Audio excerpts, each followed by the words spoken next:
but I just wasn't feeling it. It was like, stunk a little. It was like, I wasn't into it. So no. So I'm very happy to be here with you, and we're gonna have some laughs. We're gonna have a good time. So like Rochelle said, my name is Jesse Reynolds, and other than Vaselina, I am the officially sanctioned LGBTQ portion of the show, ladies and gentlemen. I will not confirm or deny, though, which letter I am, because you want to keep some mystery in this life, right? You don't want to give it all away up, right?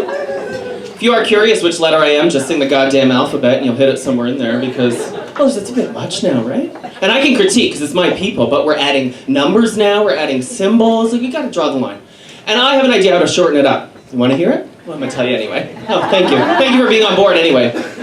I think we need to remove the G's. Just get rid of the G's. But not like Hitler. Look, this half of the room's so small. Not like Hitler, people. I just mean, give the G's their own category. Because I think that we're mainstream enough now. We don't need to be lumped in with those other weirdos anymore. Give us our own category and it's fine. We designed enough wedding gowns for you people that I think we deserve our own goddamn category. So put the G's over here and it shortens it up. It's like a sandwich. It's more appetizing. Not a BLT, but an LBT. And there you go.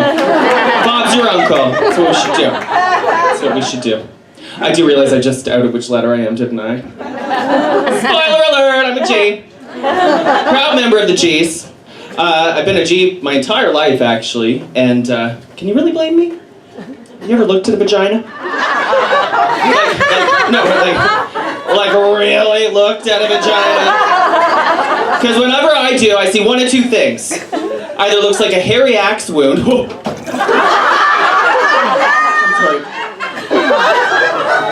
Or an old man with no teeth smiling at you son. Disgusting!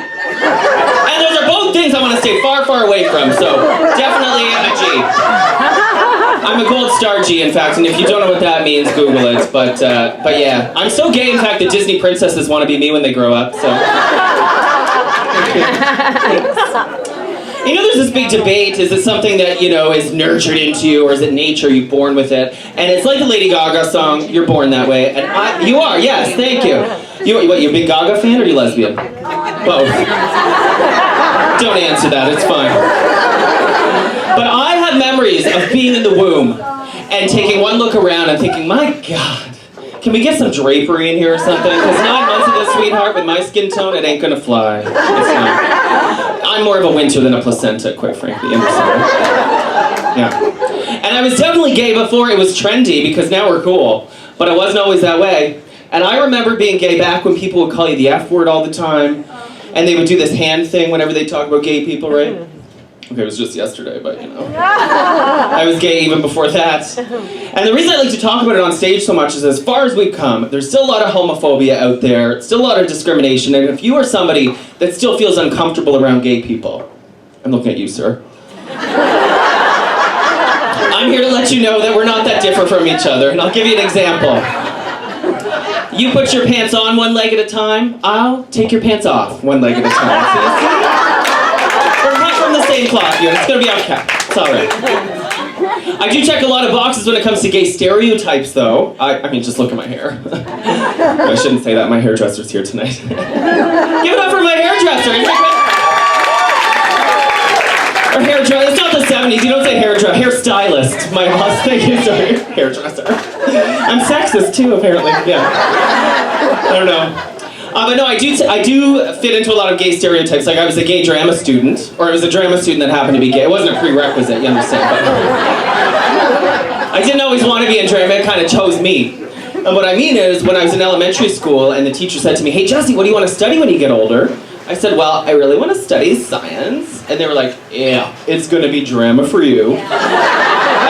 But it stuck. I studied theater performance at Humber College in Toronto. And, oh, you went to Humber? Or Toronto? No, you're just wooing for the sake of wooing? All right. I get you. I do the same thing. But yeah, and I played all the great roles. I've been Lady Macbeth, Gay Hamlet. I even played Romeo in my high school production of Romeo and Romeo. Mm-hmm. When I told my mom I was gay and wanted to be an actor, she was upset. Not that I was gay, but that of all the gay jobs I could have picked, I had to go and choose one that doesn't pay anything, acting, right? She's like, really? Couldn't you have picked something that pays a little better, Jesse? Like, couldn't you have been a priest or a Boy Scout leader or something else? was in Boy Scouts though, right? I mean, another piece of the puzzle. I didn't stand a chance. I was in Boy Scouts, yeah. And when I first joined Boy Scouts, I was so excited, and I said to my dad, "Oh my God, I'm gonna sell all the cookies." And he was like, "No, that's Girl Scouts." I was like, "Really, Dad?" I specifically asked. But I killed him with the badges. That's the thing in Boy Scouts, the badges. So I got the hiking badge, the swimming badge, how to keep a secret badge. That was my favorite one.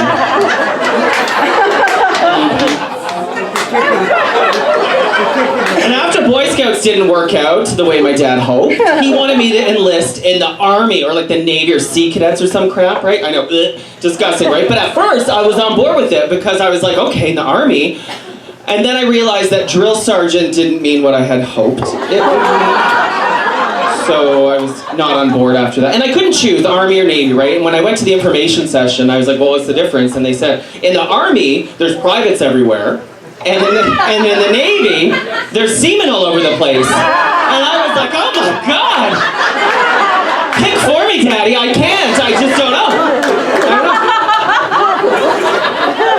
It didn't work out though, and it's for the best, because you know the whole don't ask, don't tell thing in the military? Could you imagine me? Don't ask, I'm not telling. I'm not telling, still not telling. Yeah, they could tell. They could definitely tell. They could. And I'm not a fighter. It wouldn't have worked out. I'm more of a good life gay than a fight for your life gay, you understand? Prefer a spray tan to an Afghanistan, I'm just saying. You know. And you know those stupid bumper stickers all the military cars have? They're like, if you don't support our troops, feel free to stand in front of them. I'm like, okay. Like, what's the problem? I'm into it. It's fine. Line up. Oh my God. Being a gay drama student, you know how I feel about sports, right? Fucking hate them. Hate them. I wasn't bad though, I was a good runner in high school. I ran from the hockey team, the soccer team, the girls' rugby team was the worst. Lesbians hate me for some reason, I don't know why. I think it's probably because I'm prettier than them, but, you know, whatever. I was also forced to play baseball growing up. Is anyone forced to play sports that they didn't want to? Yeah, I know. So you feel me. I understand. This is why your woos make sense. I love your fascinator and your dress, girl. Let's talk after. All right. I was forced to play baseball. And if I wasn't gay in the womb, baseball is what turned me gay, because baseball is the gayest sport of all time. If you have never realized this, I'm going to tell you. Well, it's second gayest after wrestling, but I don't need to explain that to you, do I? Right? Genius homos that came up with wrestling. Two guys get caught humping. They're like, oh, let's just tell them it's a sport. No one will be any the wiser. You know? But baseball's a little more sneaky. You don't realize how gay it is. So basically, you got all these guys hanging out together. They're patting each other on the butt, playing with long, hard bats and balls all day. But that's not what gives it away. It's the pants. You know those short pants they wear that stop at the ankles? You know what we call those? Capris. They're wearing capris, people. Hanging out in a place called the Dugout. And if I ever make enough money to buy a gay bar, it's going to be called the Dugout, because that's the best gay bar name I've ever heard in my life. But then you have the positions. And when I started playing baseball, they said, what do you want to be, the catcher or the pitcher? So what's a game? Can I be both? They said, well, no, not at the same time. I thought, really? Because I've done it before. Catcher's the gayest position of all, though, and I'll tell you. Pretend I'm the catcher. You're bent over in front of another man. Guy behind you is umping. You're telling the pitcher where to stick it. And everybody's wearing masks made out of metal and leather. I can't believe you let kids watch this shit. Are you serious? A home run? I don't think so, sweetheart. Homo run. That's what we're going to call it from now on. That is. So, my time's almost up, but I hope I've helped you guys understand us homos a little bit better. And I feel the vibe of the room's a little mixed. As Rochelle addressed. Some of the straight girls are looking at me thinking, my God, I wish he could be my gay best friend. And dish gossip over martinis. But I'm not like that. I drink wine. Some of the straight guys are looking at me thinking, oh, I wonder what it feels like to take a dick up the bum. Now, I could tell you, but it's not really the kind of thing you can describe, so it would actually be better if I showed you. So I'll meet you at the bar after the show. My name's Reynolds. Thank you very much.